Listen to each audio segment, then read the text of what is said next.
Okay, so think about this. Can you really tell a whole story with just 5 words and a date?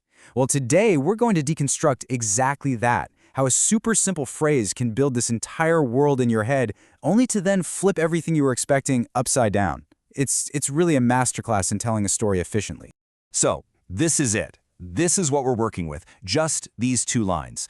Now, at first glance, you might think, okay, it's a title card, so what? But these words are like a key, you know? They've been very carefully chosen to unlock a really specific kind of story in our minds. Let's try to piece this puzzle together.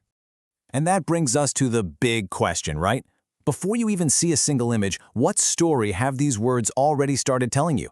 What kind of movie do you think this is? Who are the characters? What's the vibe? Let's break it down piece by piece. All right, let's start by peeling back the very first layer here, the title itself. We're going to focus on just those first 3 words and look at the incredible amount of heavy lifting they do to set the scene for us. The Egyptian pyramids. I mean, these words just feel monumental, don't they? They're not just describing a place, they immediately make you think of thousands of years of history, of mystery, of incredible human ambition.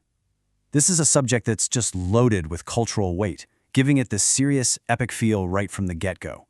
And instantly, your mind just fills with all these specific images, right? You're thinking about pharaohs, hidden tombs, ancient curses, the sheer mind-boggling scale of a lost civilization. And just like that, without us even realizing it, the story has already begun. A story about history, mystery, and awe. But that huge, epic, historical feeling, well, it's about to get a lot more focused. See, that second line isn't just a date. It's more like a filter that makes the story feel way more specific, and honestly, a lot more action-packed. Cairo, 1920. Now, that is a very deliberate choice. I mean, why not 1820 or 2020 for that matter? Because the 1920s, that represents a really specific moment in the modern story of the pyramids. It immediately narrows our focus from just ancient history to this thrilling age of discovery. And boom, that specific date just injects a totally new genre into the story we were building.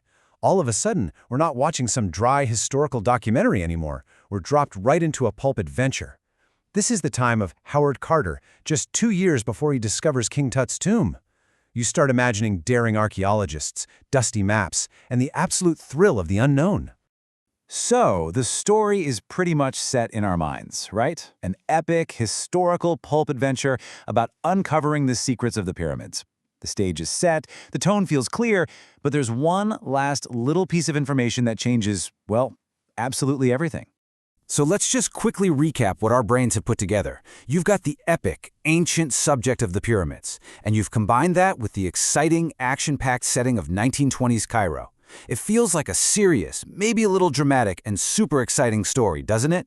We feel like we know exactly what we're about to get. You see, the full title of the piece is The Egyptian Pyramids, Funny Animated Short Film. And that one little phrase, funny animated, it doesn't just add a new layer to the story. It basically takes a stick of dynamite to the foundation we just built. So this is the really cool part, how that single phrase acts like a new lens, completely reinterpreting everything we thought we knew. Those awe-inspiring pyramids? Yeah, now they're just a backdrop for some jokes.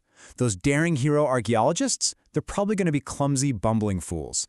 And those terrifying ancient curses? Almost certainly going to be slapstick gags. The entire genre just got flipped on its head. And look, this wasn't some kind of accident.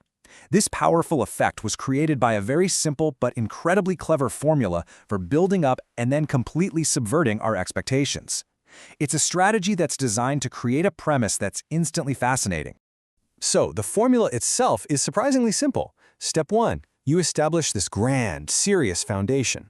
Step 2, you narrow that down into a genre we all know and find exciting. And then, here's the masterstroke. Step 3, you pull the rug out from under us by introducing a completely opposite tone. That clash, that friction between epic pulp adventure and funny cartoon, that's what creates the hook. It makes you lean in and ask, what on earth is that going to be like? So, what's the big takeaway here? Well, this whole deep dive was based on nothing more than a title, and it just goes to show how powerful framing really is. The next time you see a movie title or a book cover, just take a second. Think about the story it's already telling you before you've even started. You might be shocked at the entire world of narrative that can be packed into just a handful of words.